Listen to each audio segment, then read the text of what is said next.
Hey MVPs, Rico Knows here. Going to talk to you guys about Minnesota's win total for 2024. Remember, this is a win totals bet. If you ever want to see all the videos, check the playlist, or if you're on Patreon, check the collections and look for 2024 futures bets. We're going to alphabetical by power conference, so I've already done the entire ACC. I'm now in the Big Ten, and we're looking alphabetical. Just yesterday, I did Michigan State. The day before that was Michigan, so now we're on Minnesota. And looking at Minnesota, Vegas says their over-under is 4.5 wins. That's abysmal, but last season they only had 6 wins, losing their bowl game. But here it is, 4.5 wins under PJ Fleck. Are they going to win more than 4 games? Do you see them winning 5 games? So if you look at last season, they managed to beat Nebraska in the season opener, low-scoring affair. They had a very dominant defense, and their defense was so good, their defensive coordinator is now gone, got hired, and has a better job. Okay, so that's the reality of the situation. You take the defensive coordinator from Minnesota, who's actually very good, and you go and hire him at Michigan State. So now you need a new defensive coordinator. They went and found themselves a new defensive coordinator. Okay, now when you say they got a new defensive coordinator, let me rephrase. They found a linebackers coach from Rutgers who's coming over. And if you ever look at Rutgers coaching staff and their players versus Minnesota, they're very interchangeable. And I don't know what's going on, but it's like, yo, battle. Hey, man, borrow one of my coaches. All right, I got you, man. Take one of my guys. Take one of my guys. But before Corey Heatherman was the defensive coordinator or before he was the linebackers coach I'm drawing a blank right now, at Rutgers, he was the defense coordinator at JMU. So he was pretty good. And he did well at JMU. He was like a recipient for almost the best assistant award and all this other shit. I think he's a good coach. I think the cupboard's bare and he's got to work with it, but this team isn't terrible. They have a good pedigree of stopping teams. Now, for years, the identity of Minnesota has always been their running back room, and they go out and dominate, move the chains. And we know about these running backs for the last generation now, right? Marion Barber III, or I'm forgetting another name of just like another big running back that you can just depend on from Minnesota. Right? They're just going to come out and churn the chains and keep it going. And everybody knows how good Minnesota running backs have been. But the reason for that success was probably the coaching staff.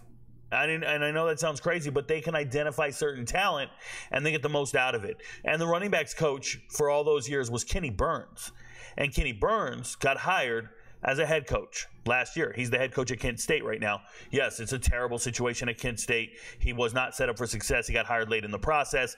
Being a running backs coach, you're probably not prepared to be the head coach. You should have probably gotten an offensive coordinator job, a run game coordinator job, things like that. So they hired a running backs coach from Northern Illinois, moving up to Minnesota, and there was growing pains last year. The running back room wasn't nearly as productive as we anticipated. There was some injuries. There was things to overcome, and I'll talk about that as we go on. But what I want you to know is Minnesota has always had a good brand of football. They've always had this solution of, we're going to hit you in the mouth, run you over, keep chopping that tree, whatever PJ Fleck tells you he's doing. And it's hard to do that when you have so much turnover in the coaching staff. And that's the number one Achilles heel with Minnesota. Like, they can go out and beat Nebraska, but Nebraska has a much higher trajectory, right? They're on a glide path to being actually pretty damn good because of the coaching staff, because of what Matt Rule's doing and their strategy and recruiting and what they're replacing the players with. And when you get to Minnesota, you're like, well, what are we doing? You know, last year's transfer portal class was all Western Michigan kids. Well, why is that?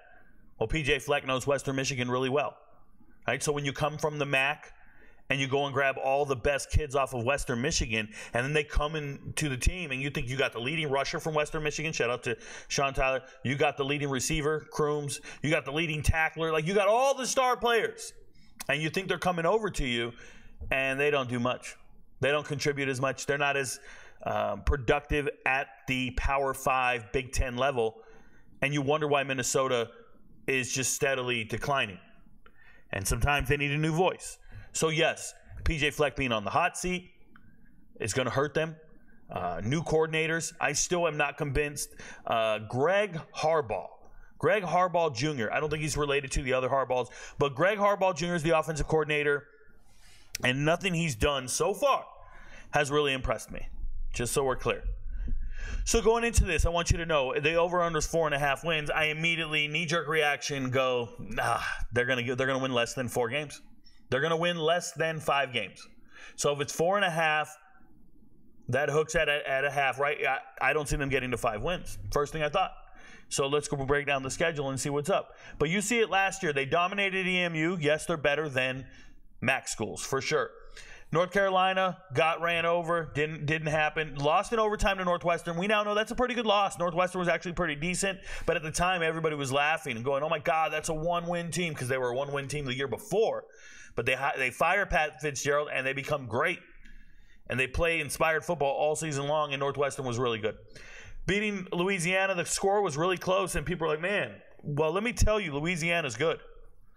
Man, well, how'd that happen? Louisiana, the Raging Cajun, they were actually pretty decent. Shout out to the Sun Belt. Losing to Minnesota in embarrassing fashion, then getting an off week and getting 2 weeks to prepare for Iowa, and technically they should have lost this game. Cooper DeJean did not fair catch this punt. He ran it back, and all should be history. Like, Iowa won the game, but the score says 12-10 Minnesota. The fact that they were that close and that competitive, their defense was stout enough to stop a terrible offense, right? Iowa's offense was ranked 131st out of 133 teams, so they stopped them. Congratulations. Michigan State dominated them. Michigan State at this point firing their head coach, and they don't have much left on the roster. But then they do the most disappointing thing. I said they lost their bowl game. They won it. They did the most disappointing thing, and they went down the line and they lost 4 games in a row.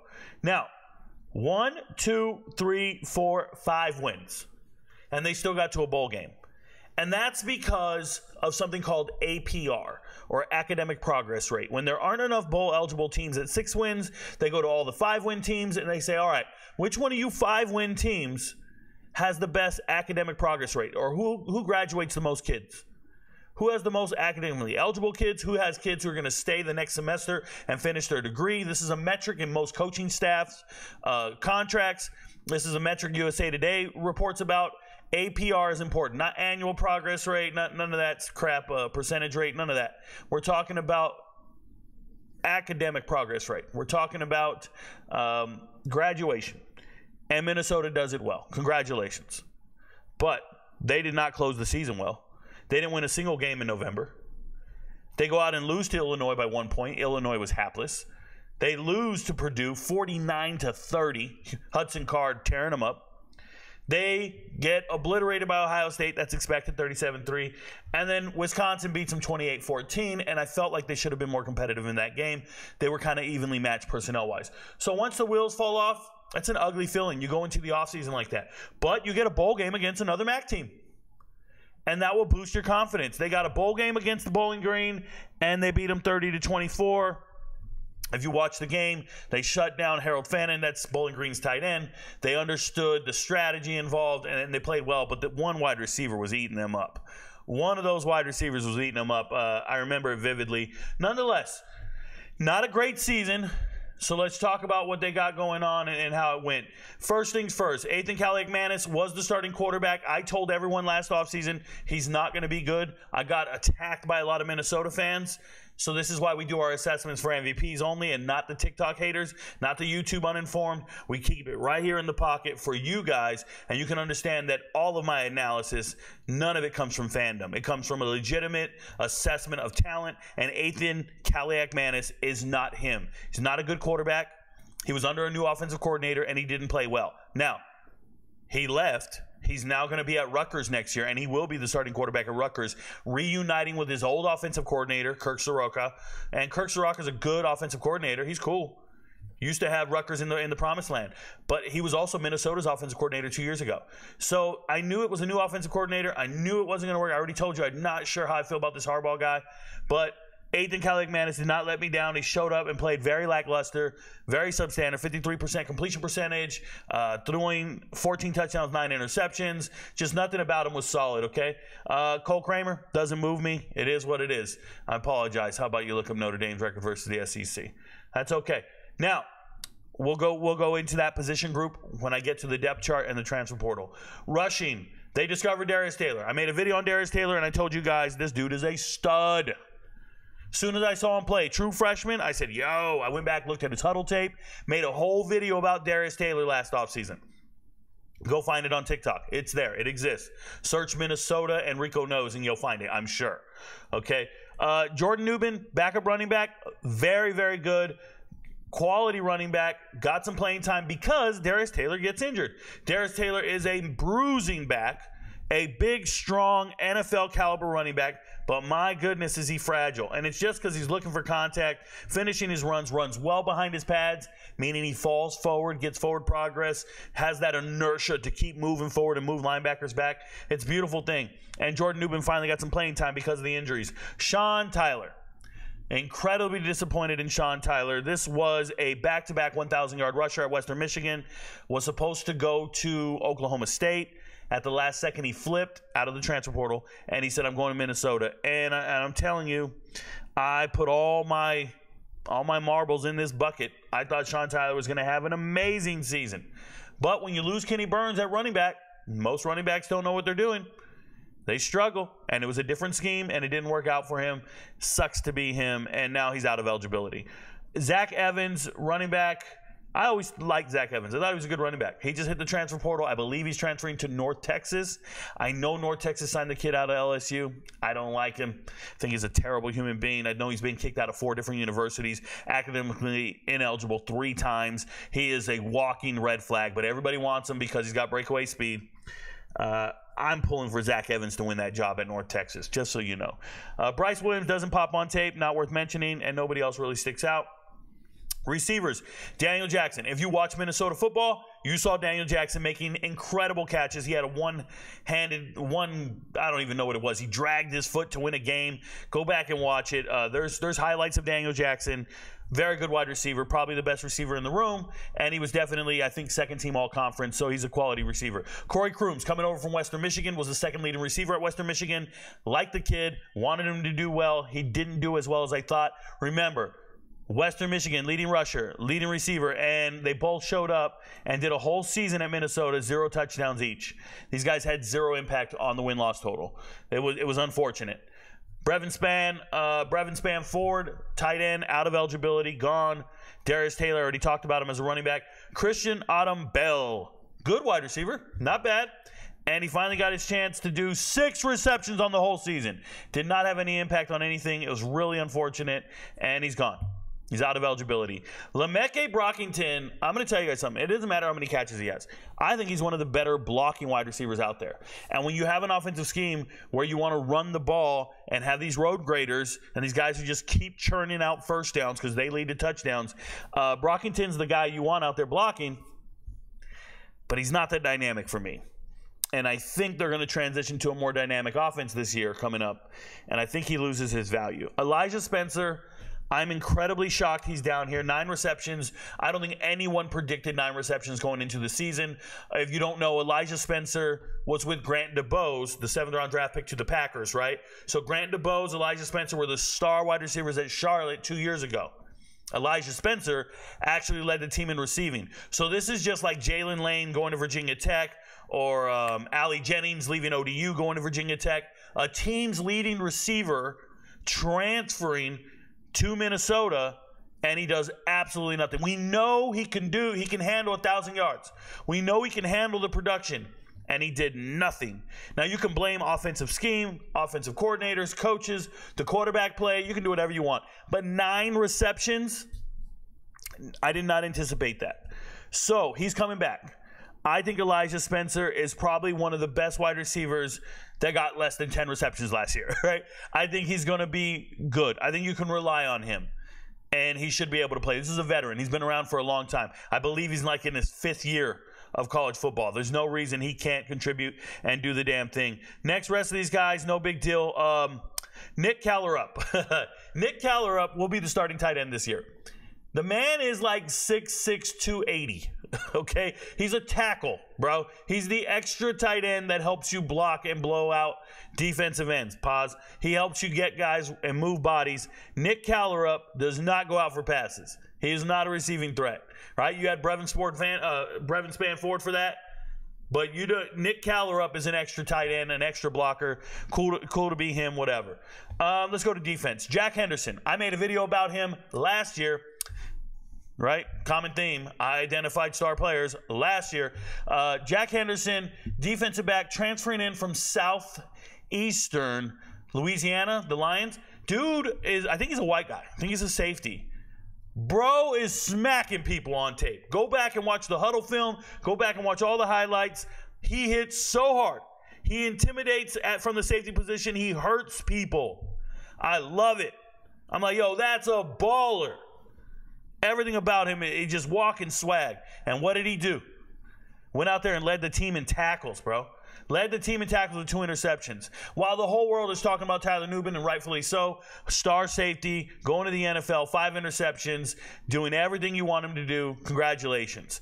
I believe Trevon Jones is either coming back or he's gone. I think Trevon Jones is gone. He's out of eligibility. But Devon Williams is coming back. Baranowski's coming back. Strigo. Hey, this guy right here, Danny Strigo. 6 sacks? He plays a position on defense called rusher. That's what he plays. He's a pass rusher. 6 sacks, total stud. Green and Wally are coming back. Justin Wally, probably the most quality defensive back on this team that is returning. 8 passes deflected, but when you watch the tape, that is a very good corner. They had to address it. I'm telling you right now, last offseason, I'm going to get into this a little later, but I'll just talk about it now. Last offseason, Minnesota was in the market for corners. They needed corners. And they were looking for corners everywhere because they knew they had good safeties. They knew they had one good corner in Wally. They're like, man, we need another corner. So they just started offering. I studied the transfer portal. I'm looking at every single player. And every player would go on to Twitter and go, I got an offer from, and they all got an offer from Minnesota. And they even they picked up Tyler Bright late in the cycle. Now, he didn't work out. He's actually probably lower on this tackles list if we look. Or maybe not even. Yeah, Tyler Bride. My bad. Tyler Bride down here from Georgia Southern. And I thought they were going to get Anthony Wilson. He ended up going to West Virginia. What a move, right? But they were just offering every single corner that they could. And they're doing the same thing again. They're just trying to find depth in the cornerback room, in the secondary, and they're just offering dudes that I don't necessarily know if they can play ball. Like, I don't know if they're FBS caliber. I don't see it. When I turn on the tape, I just go, oh, they got another athlete. I don't see a starter, right? Another guy to talk about is Ryan Seelig right here. Ryan Seelig, he's out of eligibility, but that's the Western Michigan linebacker that was coming over. Once again, one of the top leading tacklers at Western Michigan transfers in. Crickets, bro. No impact whatsoever. 31 tackles and nothing else on the stat sheet. Didn't really move me. But let's go talk about it. Let's go up here to the transfer portal. So there are additions in the transfer portal. Jalen Varner. Jalen Varner, former walk-on at Missouri. Walk-on at Missouri back in 2019. Walked on as a defensive back. Didn't get any playing time, was just kind of there. Said, all right, I'm going to leave. I'm going to transfer to Emporia State, a Division II school. Gets to Emporia State. They don't have a 2020 season. That's fine. He then moves to wide receiver, starts catching passes. Does well in 2022. 2023, the man had like 90 receptions last year, 1,000 yards receiving. So this is a stud receiver that nobody really knew about, late bloomer type deal. He does not, for me, he doesn't block well. He's 6 foot 172, but he is a threat to go out and catch some passes. And he wanted to play at the FBS level, so he's shown up to Minnesota. I don't got him penciled in as like a bona fide starter, but I do think he's pretty good. I do think it gives Max Brosmer another weapon, and we'll talk about Max here in a second. Marcus Major, congratulations to him. Finally talked his way into a different job. Was a running back at Oklahoma. I don't know what he's doing at Minnesota. He's the third string running back, period.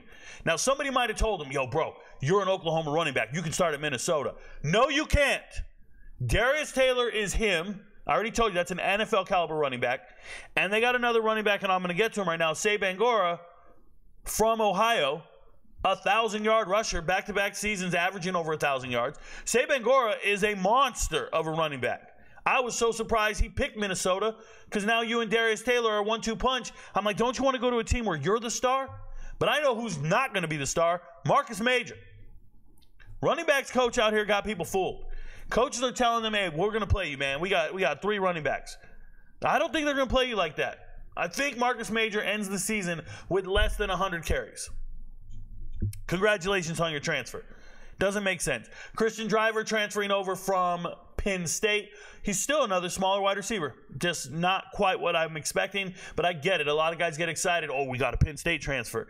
It just doesn't feel that way for me. I think he contributes, but nothing to talk home, like nothing to write home about. Lee helping out on the defensive line. You never turn down defensive line help. Congratulations. Like I told you, Say Bangura is a stud out of DeMatha Catholic. Right, out of high school. He's a stud. To ever end up at Ohio, Ohio is not getting transfer running backs. They are recruiting running backs, identifying talent better than other people, and then the running backs are leaving. Both their running backs left, first and second string, and Say Bangura was that guy.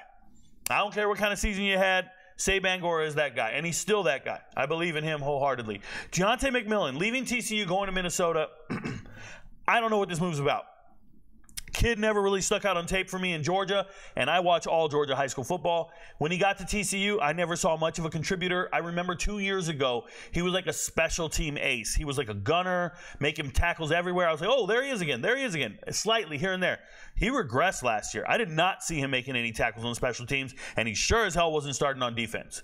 So to see him transfer in, that's when I go, oh, Minnesota's on that bullshit again. Recruiting corners that aren't necessarily starters. I don't get it. Okay, on the flip side, Ethan Robinson right here, woo-hoo! Turn on the tape. Remember, I don't know FCS football players. I know all the FBS football players. I study them like crazy. I know the depth charts on every team. I grind on FBS players. Pause. But I didn't know Ethan Robinson, so I go turn on the tape. Bucknell, all conference, 10 pass breakups, a baller, 6 feet tall corner. Baller. Now you found another starter. That's a starter right there. And nobody's talking about it because it's a 0-star kid, Rico. It's just a 3-star. No. That's an FBS starter you found in the transfer portal. This ain't about 4 or 5 stars with potential. This is a starter in the transfer portal. An FCS all-conference player. I like him a lot. And the gem of the transfer portal class, Max Brosmer. The nation's leading passer last year while at New Hampshire. Didn't even go to the playoffs. Led the nation in passing out of the FCS. This man, oh my goodness, can throw the rock all day. Forget Ethan Kaliak-Manis. Forget all them other dudes. Max Brosmer is for real. Back-to-back 3,000-yard seasons. Back-to-back 3,000-yard seasons. You want to see what he can do. You know when he got on my map? Remember, I don't watch FCS football. I watch the playoffs. He wasn't in the playoffs. I watch transfer tape, right? If you're a transfer from the FCS, you jump in the portal. I know who you are. I go watch all your huddle film. I go watch all your highlights I can find. Every single guy, I go look for him. Hey, I don't know this kid. Let me go look him up. If you're an FBS transfer, I know who you are. I go look at this game right here. I remember it vividly. I watch every single FBS game every season with the MVPs. Pick a different conference every single day. And I talk about it on my podcast every single day. And I can remember watching this game in amazement. Central Michigan, New Hampshire, on the road. New Hampshire's on the road. Shows up to Central Michigan. And oh my God. Jim McElwain's the head coach of Central Michigan. He had to strap it up, bro. You better figure it out because this kid threw 493 yards and 4 touchdowns. What? And at that point, he had thrown 9 touchdowns, 1 interception. Finished the season with 29 touchdowns, 6 interceptions. Never stopped slinging that rock, bro.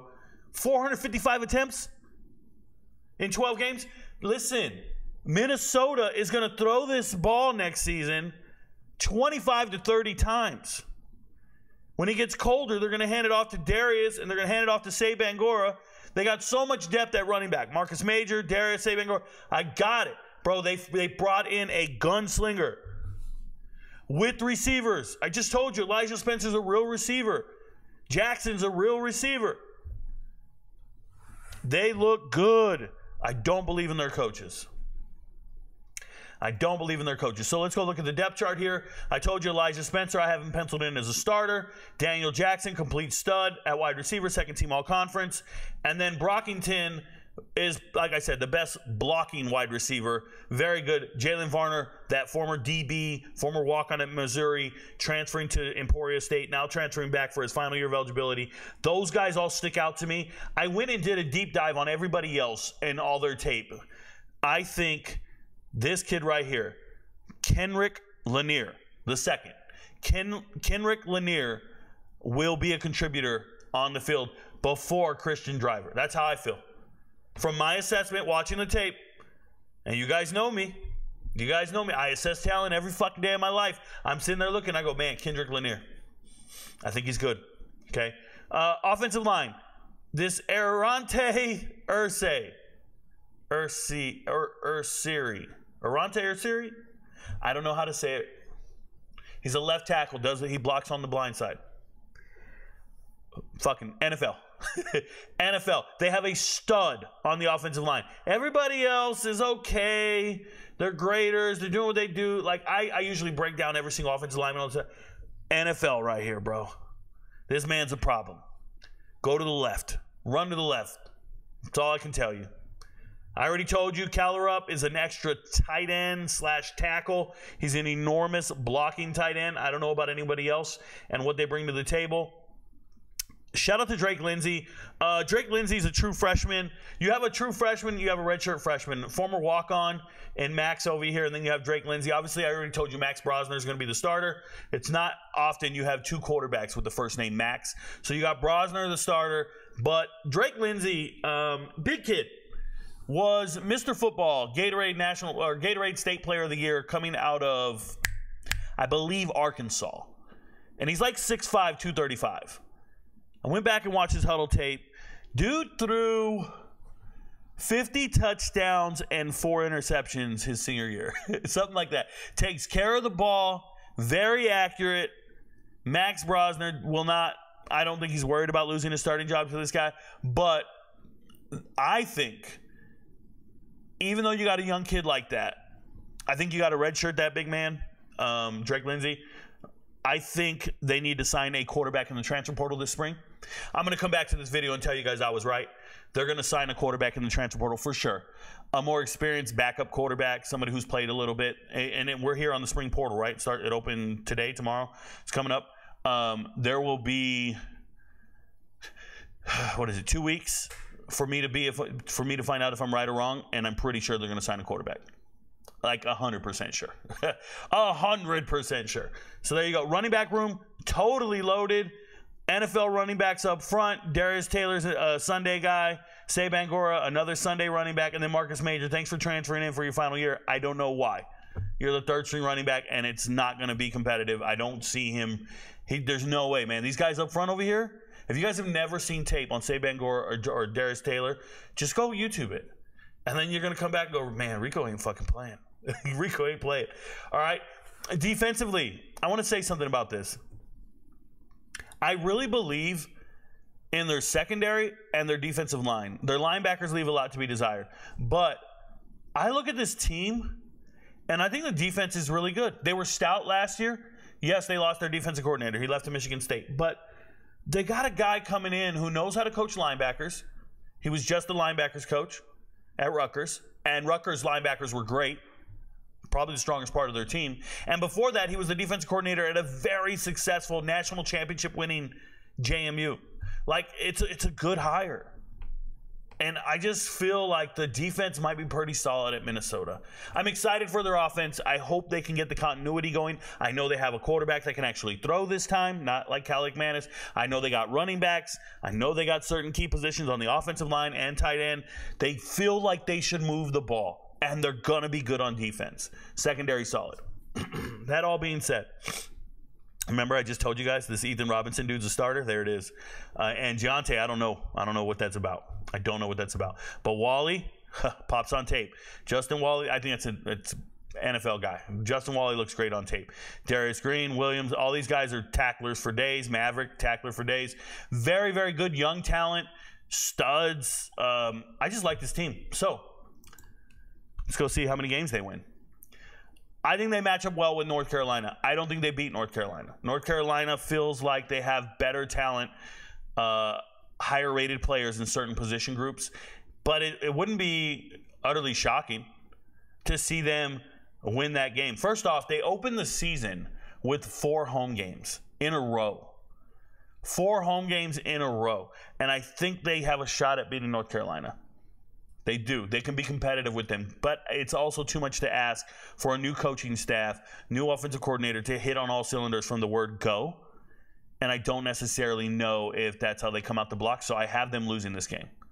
They're beating Rhode Island. They're beating Nevada. They already beat Iowa. They beat Iowa last year. And Iowa had a ton of studs. Iowa's defense is returning everybody. Iowa's offense is supposedly going to be better because they fired the offensive coordinator. Shout out to Brian Ferentz. But they are going to improve on offense. I'd imagine they're going to score more than 10 points. But Minnesota's going to be able to move this ball, theoretically, and maybe score over 12 points. It's going to be a close game. I got Iowa winning. So we're still at 2 wins right now. They're going to lose to Michigan. They're going to lose to USC. And then at the road at UCLA, we got to figure that out. Can they beat Deshaun Foster's crew at UCLA? I think Garbers is not all that great. I think there's a lot to be desired. I think UCLA has a down year, and Minnesota has a chance to win. Now, that being on the road, that being after 3 consecutive losses is tough. You could start to lose the locker room. You could start hearing rumors about Coach Fleck on the hot seat. But I don't think he should be on the hot seat losing to 3 teams he's supposed to lose to. So I hope they get it back. But even if you decide North Carolina, UCLA, or coin flips, let's leave it alone. They do have 2 weeks to prepare for Maryland. I think they can beat Maryland. Wouldn't bet on it, though. I think they're better than Illinois, and they're going to dominate Rutgers. They know Rutgers. Rutgers just signed their quarterback to be the starting quarterback, okay? Ethan Kaliakmanis is the starting quarterback for Rutgers next year. If he's not injured at that point in the season, they're going to beat Rutgers. They know Rutgers. They know Kirk Soraka, the offense coordinator. They know the quarterback. They know all these guys. They're good. And they just got Rutgers linebackers coach, so they know Rutgers defense. They know Rutgers schematics inside and out. I think they're better than Illinois.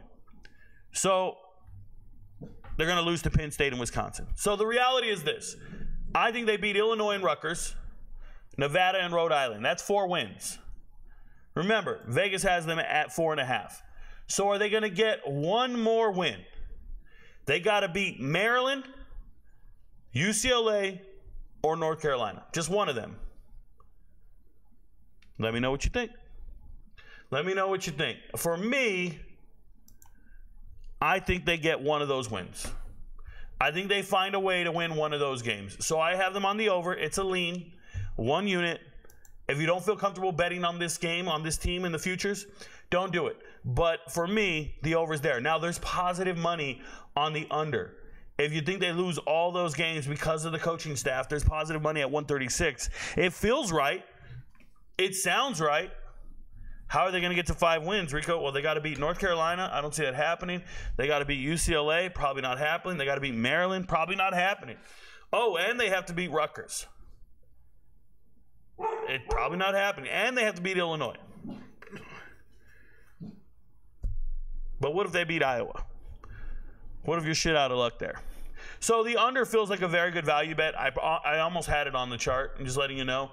But I'm going to, for the sake of being accurate and having faith in their offensive scheme and their running back room and Max Brosmer and the returning defenders, I'm going to go ahead and say, give me the over. And it's wishful thinking.